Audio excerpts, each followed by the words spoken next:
Well, after a season full of character development and setup, it seems the war against the Saviors has officially begun. Don't change the channel, don't touch that dial. We got it all on UHF. Take off your sneakers.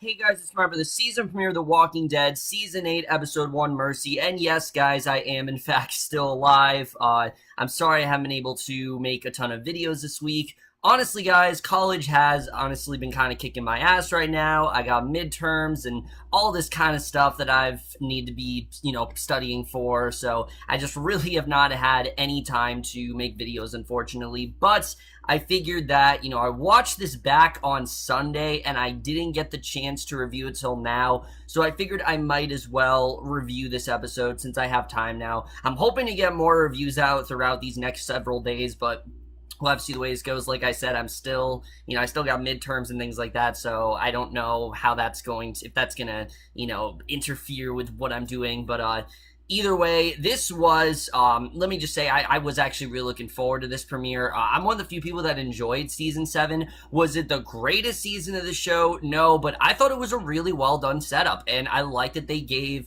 a lot of the secondary characters more to do. I thought they did a really good job with that, and I was really hoping this season would pay off, and while this definitely wasn't as strong as last season's premiere, it definitely seems like this season is absolutely going to deliver. This is definitely the all-out war that we've been waiting for, and I really enjoyed this episode. It wasn't great, but I still thought it was a very solid premiere, and we're just going to get into it right now. And right off the bat, we have my main problem with this episode, because while this was a season premiere, it also was the 100th episode, and you could definitely tell that they were trying to make this, sort of like a homage to the greatest moments of the show and try to make this something special, and it just didn't really work for me. The beginning especially, Rick is sitting alone, there's this rainbow reflection flashing across his face, and at another time a clock says 8:23 with a cane and flowers next to a bed, and all of these scenes that take place in the future,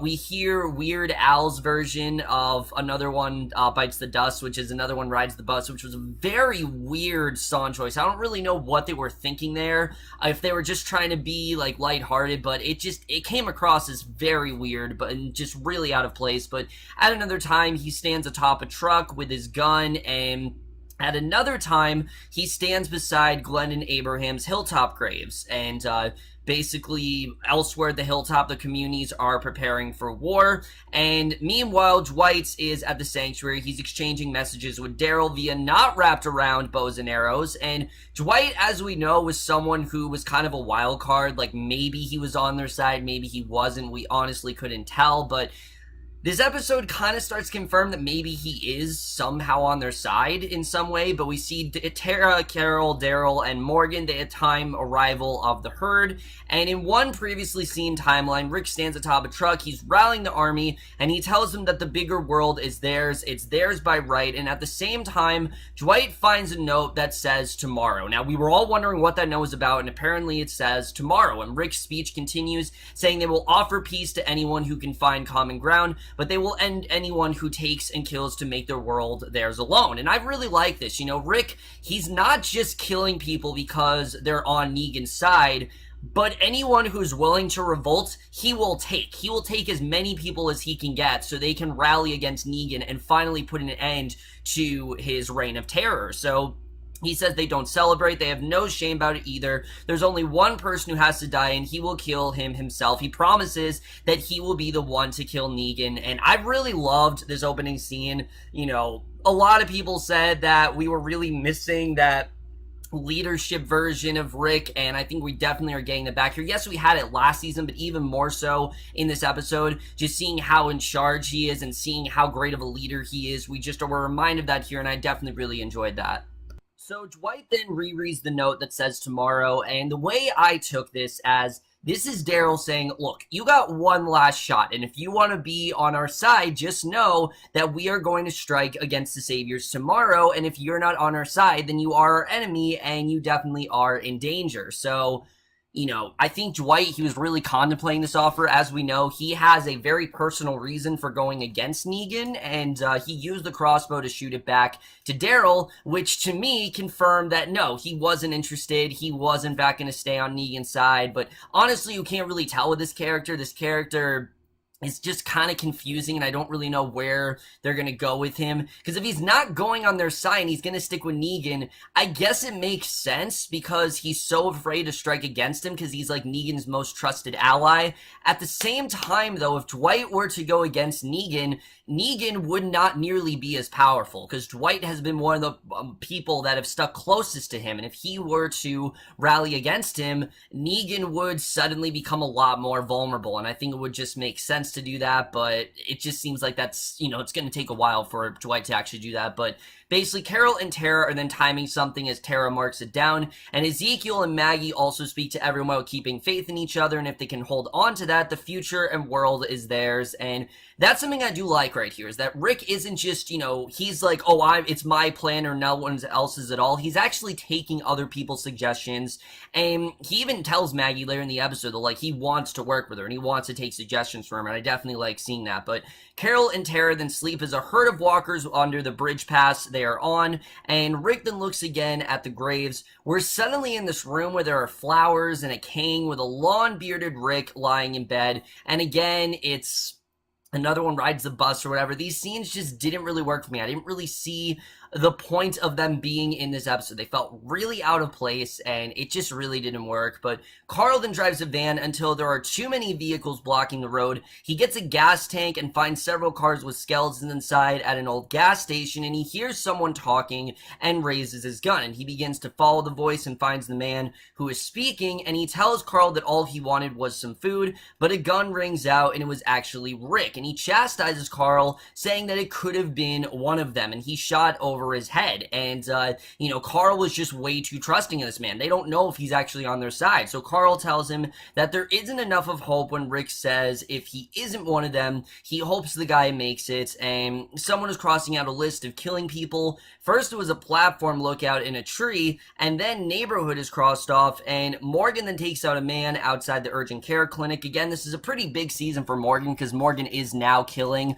We knew he wasn't doing it before, but now he definitely is, and I really like seeing that. But Gabriel then comes to see Rick, informing him that they will be ready in 30 minutes. Rick says that this isn't about him, but Gabriel tells him that he made it like that, and Daryl arrives at where Carol, Tara, and Morgan are, and Rick then kisses Michonne, Judith, and says that this is the end of it to Carl before he leaves the united groups in their armored vehicles. And Carl admits to Michonne that he wanted to go with them too, and she says that everything hurts, but she will help him defend this place as this is his show, assuring him that things will be okay. So you can tell that Carl, he really wants to help out Rick here. He really wants to, you know, go after them, but Michonne knows this is just way too dangerous of a mission, and that this is definitely not the right thing to happen to Carl. I mean, we don't want him to lose another eye, obviously, so, you know, the last time Carl tried to do something, he lost another eye, and we know that there was a point where Negan was almost, you know, giving himself up to Carl, where he was like, you know, you should join us, and you should turn against Rick. So obviously, it's not at all a good move for Carl to go there, and we definitely see that here. So, out in an outpost, the Savior stands near a chain walker. Rick then stabs him in the stomach suddenly and leaves him in the grass. And as he raids the supplies, the man questions Rick what he is doing and if he's gonna beg again. And when the man says the Carl will die, Rick then cuts the walker free and allows it to eat the man. So, I like the way that Rick is even letting these walkers, and he's using them to his advantage in a way that we really wouldn't have thought of before. But you can just see that Rick really has every, you know, he really has his hand in every pot, and he's finding a way to use these walkers in his favor. And he marks another post off his list of places to clear, and as the sun is setting, the cars get into a formation, leading to the moments which saw Rick, Maggie, and Ezekiel's rallying speeches, and Rick and Aaron then talk about their preparations, as do Jerry and Ened, and Ened's actually a main character this season.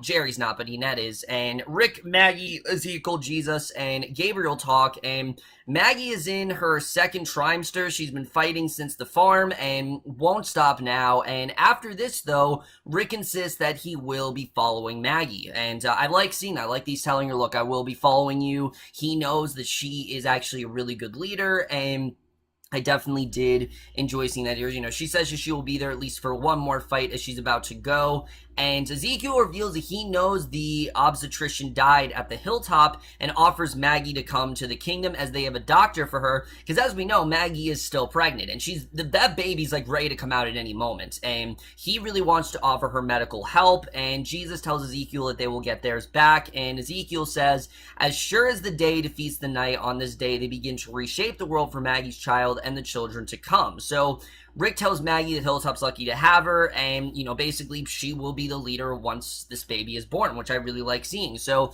Tara then counts down, but nothing happens right away, and everyone looks at each other until Daryl points over the pass, which is there's another herd of walkers that approaches, and they take off, and a few moments later, the vehicle they left in the middle of the highway, it just explodes, and the Saviors then take off toward the explosion as Dwight is told that they want blood. He tells them that hopefully they will get lucky, and Daryl tells the others that they are close, as Dwight then lights a cigarette, and he leaves as the lookouts on the roof are killed. There are walkers on chain line the roads as the armed vehicles arrive. Maggie raises her hand after Rick nods, and everyone shoots off several rounds from their guns before hiding again, and Negan then comes right out the door saying he was sorry he was in a meeting, and he smirks as he holds Lucille on his shoulder. And again, Negan has really no worries whatsoever. You know, he is convinced that he is going to win here, and that as powerful as Rick is, he has nothing to worry about. So Rick then wakes up with the long beard on his face. He looks at his watch. He gets up. He scoffs jokingly at Michonne for turning off the alarm, and Carl then walks by saying that they are playing hooky.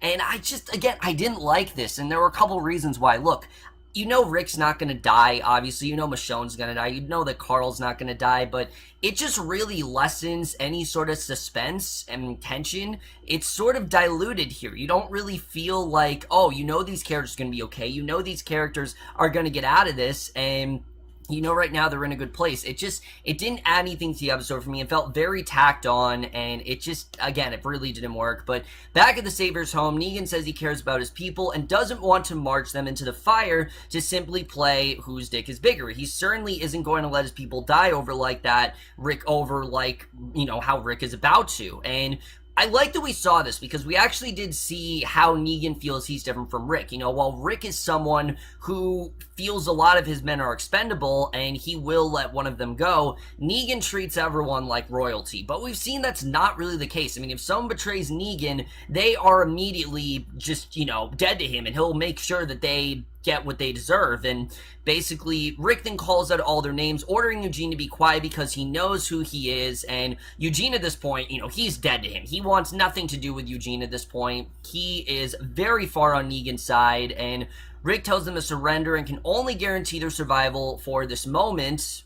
So Morgan runs off after Lone Walker because they are afraid that it will set it off, and Negan makes fun of the deal, that it's ridiculous, and Rick tells him that he's told him twice about what is going to happen, and Negan tells Rick he has no clue what is about to go down, asking him if he really thinks he has the numbers for this fight. And I like that, he asked him that, because does he really have enough people? And, he says that he doesn't. He sends Simon inside and retrieves Gregory, and Gregory orders all those living on the hilltop that they will no longer be welcome in the colony, as they are to side with Negan, and if they don't comply, their families will be thrown out to fend for themselves, and if they don't go home now, they will not have a home to go to. And while this sounds like a good plan, you're not entirely sure if it's going to work. Rick has had plans like this before. I mean, we know that Negan is not willing to listen to reason here. So Maggie tells them all to do what they need to do, and Jesus says that they only have books to go back to there, and Jesus informs Gregory and everyone else that the hilltop stands with Maggie. No matter what happens, Maggie will be the one in charge, and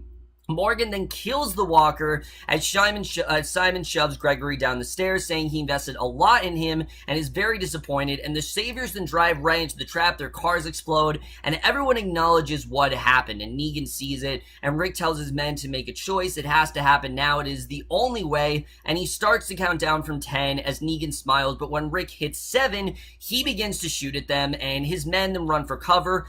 Everyone continues to shoot out all the windows in the building, and I love how Negan acts like he wasn't scared at all, but the second that Rick fired, you could just see the fear on Negan's face. He's like, holy shit, he actually means business, and he then runs away. Morgan then walks back to Carol, Tara, and Daryl. Tara and Morgan then leave. Carol hugs Daryl and tells him to be careful. Carol then walks away, leaving Daryl sitting on his motorcycle, and Maggie then screams for everyone to go. They begin to get in their vehicles, and when Daryl hears the car horn, he causes another explosion as he rides off. He shoots off several explosions on his way as others continue to shoot with Rick. The herd of walkers follow the explosions, and Rick have the RV ride towards the building and press the detonator when Gabriel tells him he's safe, and he shoots until Gabriel stops him, saying that this isn't about him. He smiles and takes a picture and then drives off, leaving Gabriel behind. And Gabriel, you can tell he's really earned Rick's trust back here, which I really did enjoy seeing in this episode, but he spots Gregory calling out to him, and he gets out of the car again, says they need to now wait for their moment, and Gregory then panics. He jumps into the vehicle, leaving Gabriel behind in the gunfire from Negan and the Saviors, and Carl then walks toward the gas station with a backpack. He removes cans of food and a note that says sorry, as the man who called out for food earlier watches from the bushes. And you can tell that Carl, as much as he did want to help this man, he can't trust him because he doesn't know if he's really on their side. So Ezekiel sees Carol, bows a little and smiles, and Daryl then reunites with Rick, who said that they have tomorrow, but Rick says they can't as Negan came out to get him, and Daryl asks Rick if he's okay. He tells him he is, and this isn't about him. So Morgan talks to some of the group who aren't so sure about what's going to happen now. Are the Saviors, did they actually leave? Are they going to come back? Like, they're very confused as to where this is actually going. So Carol and Ezekiel lead some of their people into the research area, and someone then throws a grenade, opening the doors to all the walkers who were stuck inside the clinic, and Gabriel struggles to get away from all the walkers.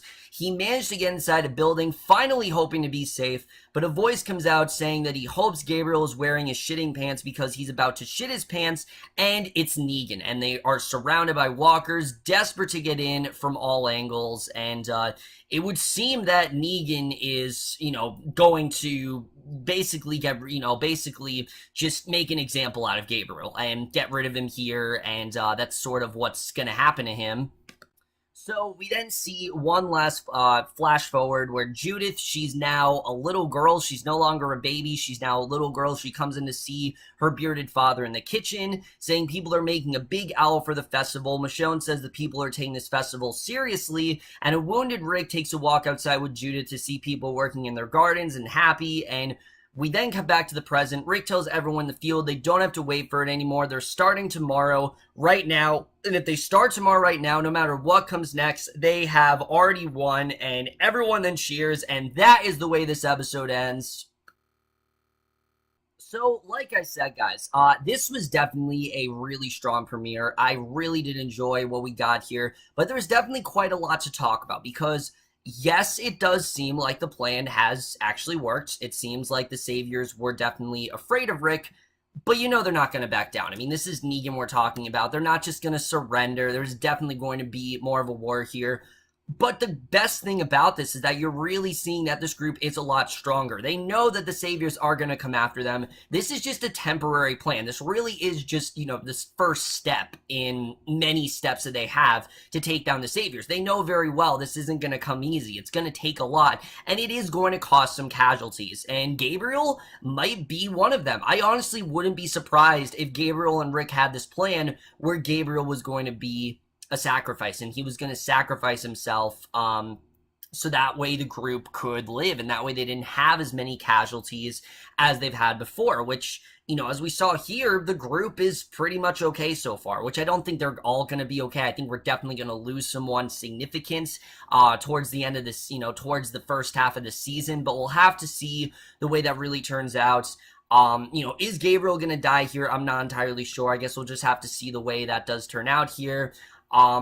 there were a couple things that did piss me off in this episode. I definitely will say that. First of all, Dwight, I just don't really see what they're doing with his character, because at one point it looked like he was sort of a double agent for Rick. Like, it seems like that's kind of what he is now, but at the same time he's still working for the Savior. So I can understand that, like, he wants to be, under the guise that, oh yes, I'm working for Negan and that's all, and I have no other allegiance to anyone else.